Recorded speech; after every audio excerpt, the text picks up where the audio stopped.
Good afternoon, class. This is our assignment over what we talked about today, which is how do flowers grow from seeds, the life cycle of a flower. And you can watch this video at your own time. It's about 2 minutes, but the first answer for the first question would be draw your own flower, and let's just see what some of our classmates did. It's kind of hard to draw on the computer or on the tablet, whatever you use, but these flowers look pretty good. They have the stem right down, or the stems right here, and then it has the roots and the seed and then the petals.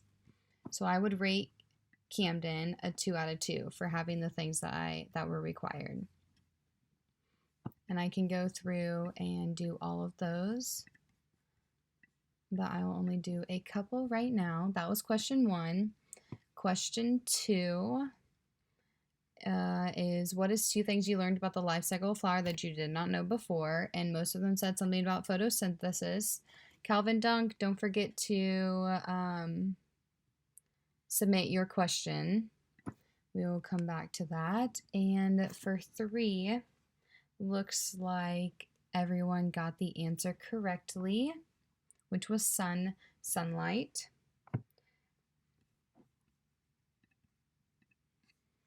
Looks like there's a couple that need to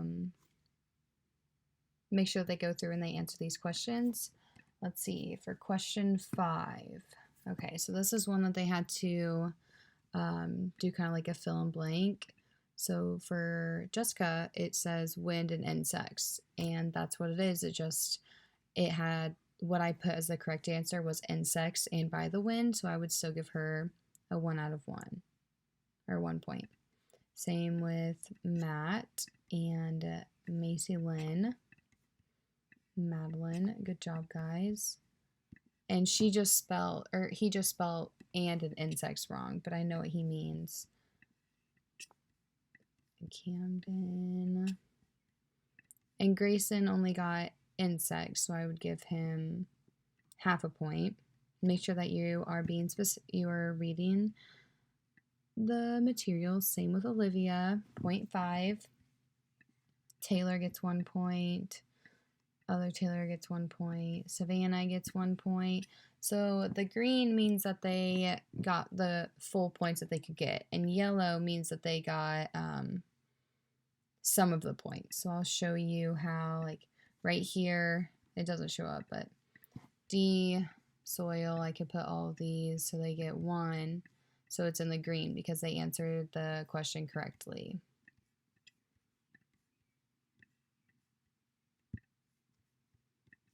Okay, and let's move on to one that we can see that a classmate did not. So Calvin didn't answer number 2, so he would get 0 out of 0, and that's, you see that it is red on his name.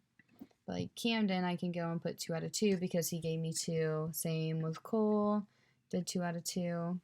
And once I go through these and do all of this, I noticed that once they have submitted the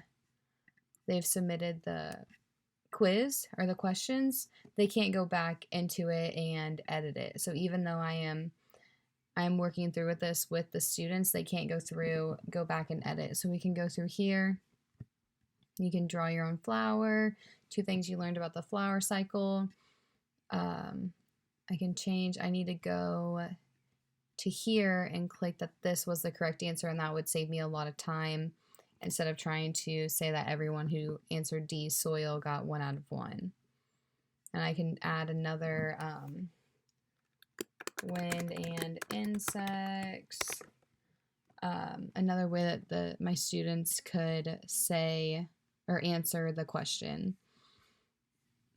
And I think that is it. Okay. Well, good job, guys.